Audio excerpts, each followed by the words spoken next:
right, ladies and gentlemen, boys and girls, welcome back. It's me, Dave, the Real Music Observer, just observing music. Real music in real time for real people just like you and just like me. Just watched a recent performance of the Eagles performing Take It to the Limit. I had some strong views and strong opinions about them continuing to perform this song. I may be softening my views on it after watching it. First of all, you do get kind of wrapped up in the audience reaction. And this, again, folks, it borders on the musical versus the cultural aspects. A song can kind of take on its own life. And if you hear this song, whether it's in a bar somewhere, played by a really good cover band, or this band who is, carrying the Eagles moniker with them, uh, you tend to have a reaction. You tend to be caught up in that emotional reaction of the song and so forth. And at the beginning, the whole Vince Gill thing, I was like, why do they need Vince Gill? And I guess I'm starting to see the logic behind Vince Gill. First of all, he's a nice guy. Let's be honest. He's a real nice, easygoing guy. Is really happy to be there. His presence on stage, I think, stabilizes their lineup.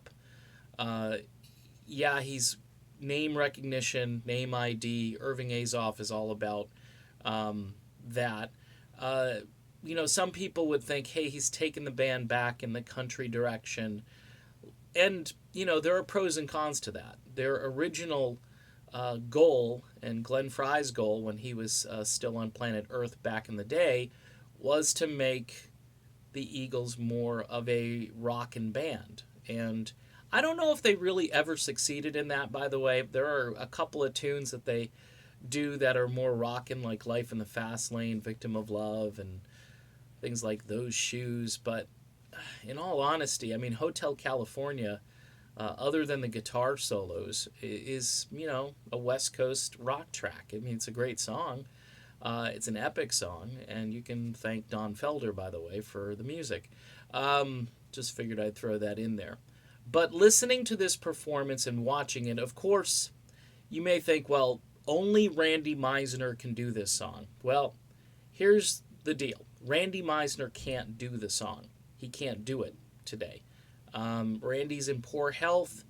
He's obviously not in the band. He was actually invited back to the band at one point, I believe, for the Millennial concert or somewhere thereafter. He was asked, and I think he turned it down.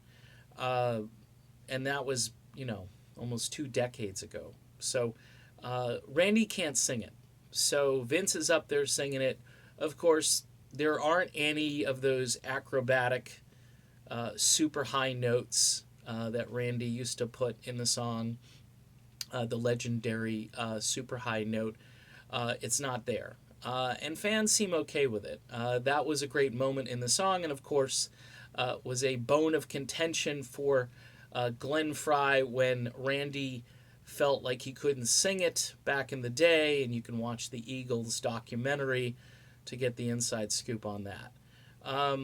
You have all these players up there on stage during the performance. Henley gets off the drum kit, comes up there with an acoustic, and you got Stuart Smith, and you got Tim Schmidt, and of course Joe Walsh is up there, and Deacon Frey. And the other reason this works is because we've got Glenn Frey's son up there, who has just been outstanding. I am still very impressed with his stage presence, the way he's handled this. He just seems like a natural up there, and he's carrying on Glenn's legacy, and he's doing it with style and grace. So kudos to Deacon. Listening to the track all the way through, it's not bad. I mean, this version is not bad with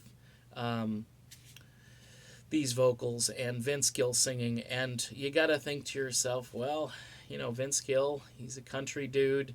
The Eagles were kind of like a country rock band at the beginning, and his voice, even though I think it's kind of replicated in what Tim Schmidt does, You get his guitar playing, which Don Henley swears by, and a lot of really smart country insider people think that Vince Gill is basically like a country shredder, if there is such a thing. But anyway, it sounded good, and I'm softening my views on that. The Eagles template is working very well. We shall see if it works for Fleetwood Mac, because Fleetwood Mac basically just did the same thing. They got 2 for 1, and they got Mike Campbell and Neil Finn, and I'm not as optimistic about that because I've seen a performance. But again, we'll see as time rolls on if Fleetwood Mac can get their sea legs with these new players and actually sound like Fleetwood Mac. The Eagles seem to be doing fairly well. So thank you for watching this video. If you can support me on Patreon, I'd really appreciate that. It's just $1 a month, and there's a link here at the top of the page. Click on the little Patreon logo. It's painless, and it helps keep this channel on YouTube. All right, done. Be back soon with more. See you then.